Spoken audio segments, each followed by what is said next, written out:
All right, let's talk about why a man gets upset when his wife is upset. Hi, I'm Charlie McKeever, your happy man coach, and I talk with guys about this all the time. He's not okay when she's not okay. So why is that? What happens? Well, a lot of times what happens is he feels attacked. He feels like he's done something wrong, like he's been bad, like he's upset her. And quite honestly, this just feels really uncomfortable. He doesn't like it. He feels the need to defend himself. He feels hurt. He might even feel angry. He might feel like it's unjust, uncalled for, unreasonable. It doesn't make any sense. So he starts to shut down. He starts to withdraw. Or maybe in some cases, he leans in too hard, trying to change her mind, trying to get her to see his point of view.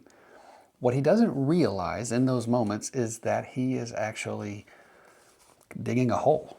He's actually trying to shut down her emotions, trying to shut down her feelings, trying to convince her that she doesn't need to feel this way or think this way, that somehow the way that she's feeling is not valid.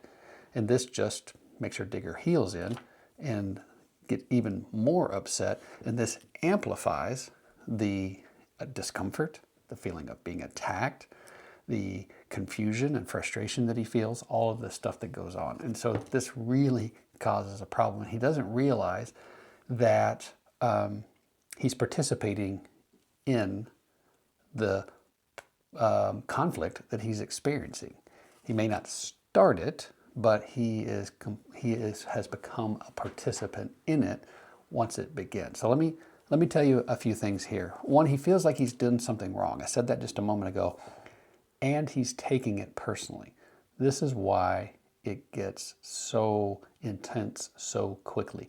When we feel like we've done something wrong, we feel like it's about us. When the other person is talking to us, at us, about us, maybe we're the subject of the conversation, then it's hard not to take that personally. However, if we will recognize that the other person has something going on, that the other person is upset, and that we don't need to make it about us, then it's a whole lot easier for us to separate what they're saying from who we are. We're able to actually listen and understand a whole lot better instead of feeling like we need to defend or justify or explain or correct the record, which is a lot of times what guys do because we're accustomed to challenge, we're accustomed to pushing back, we're accustomed to having interactions very differently than we do when we're having them with our wife. And so one of the biggest contributors to this personalization, this taking it personally, is that we're not really sure that what she's saying isn't true. We're not really convinced. We don't know. A lot of times we don't know exactly who we are or what we think about ourselves or what we know to be true. So when she says something about us or to us, at us, and she's talking about us and she's saying things that we don't like, that feel uncomfortable to hear, then we take it personally. The greatest example that I've come up with so far is that if I said you were a purple polka dotted kangaroo, you wouldn't think that that was about you. You would think that that was about me. You would be confused as like, what? Why am I saying that? What's wrong? Am I having a stroke? Is there something medical emergency with me? What is it about me that makes me say you're a purple polka dotted kangaroo? Because it's just nonsensical. It doesn't make any sense. But when a man isn't sure that what she's saying isn't true, it's a whole lot easier for him to be afraid that it is about him than if she said he was a purple polka dotted kangaroo. So it's really important that we really start to get clear about who we are, what we believe about ourselves, what we will agree to in our mind, and what we won't agree to, because this helps us to differentiate, to separate what she's saying from our sense of self and who we are. It keeps us from feeling attacked. And so this is really, really important because she's actually telling us about her insides. She's not telling us about us. She's telling us about her inside. She's telling us about how she feels, the thoughts that she has that go along with that, things that are bothering her, things that are upsetting her. And when we make it about us, then we don't hear that she has something going on. And that means that she doesn't feel heard, she doesn't feel seen, she doesn't feel understood. And people in general just get upset when they're not being understood. Think of all the times that you've ever said to somebody, you've told them something and they've repeated it back to you and you go, no, that's not what I'm saying. What I'm saying is, and then you attempt to explain it again. And then the person says, oh yeah, right, okay, I get it. You're saying blah, blah, blah. And you're like, no, that's not what I'm saying. And you can start to feel the frustration build in you, right? That you're like, I'm not being understood. And that starts to make you mad. It also, so she starts to get mad as well, just to tie those two things together. The other thing is that when we're not hearing that it's about her, that she has something going on inside of her, something that we can seek to understand, then it cuts us off from being able to have empathy for her, to be able to say, oh, she's upset. That sucks. I know what it's like to be upset, and being upset doesn't feel good, right? Like, that sucks. We just have taken it personally, and now we're defending ourselves, and we're not able to hold any space for the fact that she's got something going on. Now, that doesn't mean that we have to accept abuse. It doesn't mean that we can't have boundaries. It doesn't mean any of that stuff. We're not giving up our ability to do any of those things. It's just a space where we know that we're okay, and it's not really about us, and that something's going on with her, and that we can stand there and listen without taking arrows, without first hearing what she says, and then in our own mind amplifying it with our own thoughts. So you have to separate you from what she's saying. Separate you from what she's saying. Instead, get curious. Get curious about, interesting. She seems to be upset. I wonder what's going on there, right? There's a little bit of separation there, a little bit of differentiation, a little bit of difference, a little bit of distance, a little bit of you and me, right? And you start to recognize that she's not telling you the truth, like a capital T truth. She's telling you about her truth. She's telling you about her perspective, about how this makes her feel. She's even going so far as to tell you about her thoughts about the thing, which in other videos I've talked about. Her thoughts about those things are actually what's hurting her. The thoughts about those things are actually what's upsetting her. So we might be the catalyst. We might be the thing that kicked it off. But her thoughts about all of that is also contributing to her suffering as well. And so if we'll listen for that, we can actually start to learn and discover some things and ask questions about it, be curious about it, and start to really understand better, which again helps with the communication, helps with the healing, helps with the connection in the relationship. So yeah, I've got some notes here that I wrote. I wanted to share just quickly an example from a call that I had the other day. I had a man who, we've talked about this before on our coaching calls, and one of the things that he said was that I recognize that I can hold space for her when I am rested, when I feel good about the relationship, when I feel good about myself.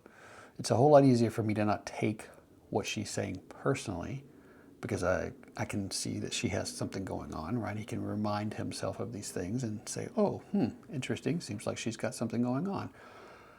And be able to separate his sense of self, who he is, from what she's saying, and be able to just listen. Until he starts getting up in his own head about himself. When he starts to feel low, when he starts to feel low about, or less confident is how he expressed it, when he starts to feel less confident about himself, this is when it makes it harder for him to separate what she's saying from who he is. This usually comes up for him when he's not getting things done, when he doesn't feel good about his accomplishments, when he's feeling low in that area, when his interactions with others don't go well, and he doesn't, maybe he doesn't feel like he handled things very well, or he wasn't understood, or there was some negativity, at least in his mind, to the interaction, then he feels less confident or low. And also when his relationship in general is just in a low spot where he doesn't, maybe he doesn't feel good about the relationship in general, or he's not really sure, the connection's been broken, the connection's low.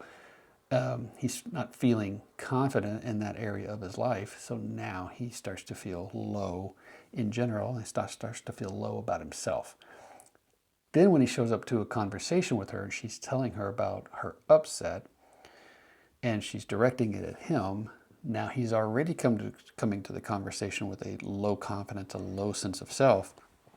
Now he's not 100% sure that what she's saying isn't about him, because he's already got pain. He's already got some internal pain, some internal suffering, mental suffering going on. And this is compromising his ability to hold space, to be able to separate out what she's saying from who he is as a person. And so the part of the conversation that was really interesting is that we had to get down to this idea that he was really frustrated with the state of the relationship, frustrated with the fact that she was, she had, let's just say, complaints, that she was upset about things, that she was unhappy about some things in the relationship, and that he felt like those things were directed at him, and then that now he is on the hook in order to try to fix it, which is a lot of times what guys do, or how we think. And now he's coming to that conversation in this compromise place, where he's already feeling low, and now he's trying to take on something that doesn't feel good, and he doesn't feel good. So the space that we got to in that conversation, we said, okay, well, look, what you've just said is that in the conversation that what she's saying isn't about you. It's not personal. She's telling you about your insides. However, when you are telling you stories about yourself and eroding your own sense of self and not feeling good about yourself, not feeling strong, not feeling confident, not feeling good, then you come to that conversation weakened. You come to that conversation tired. You come to that conversation in a low state, and that compromises your ability to remember to separate out what she's saying from your sense of self, from who you are, because you've already been tearing yourself down. You've already been eroding your sense of self. You haven't been strengthening or lifting yourself up or reminding yourself of who you are. And so this is just another way that we can contribute to the suffering that we experience in our thinking, in these conversations, in our interactions with our wife. And so the lesson there was to say, okay, hold on, be very mindful of the moments when you agree to a low value story about yourself. Be very mindful when you start to feel low about yourself. I did this for years in my career. When I would, on the job, when I could solve problems, I felt really good about myself. I felt smart, I felt strong, felt accomplished. I was like, yeah. Then I'd have days where the solution would just elude me. I couldn't figure it out. I just couldn't put my hands on it. And then I would leave work that day feeling low, feeling like telling myself that I'd failed, that I wasn't going to be okay, that if I couldn't figure these types of problems out, then that I might get fired or whatever. Right? We start to there's a chatter that starts to emerge in our thinking, like an inner critic, an inner judge, an inner pusher that starts to chatter and that starts to tear us down, starts to wear us down. And then when we're in that place and we walk through the door and then we're having a conversation with her and she's telling us about her insides and we're already eroded, we're already low, then naturally we're going to be in this place where we're already wounded internally, and now we're suffering arrows from the outside, and now we're going to take it personally. We're going to make it about us. We're going to get super defensive, and it's just going to make things worse.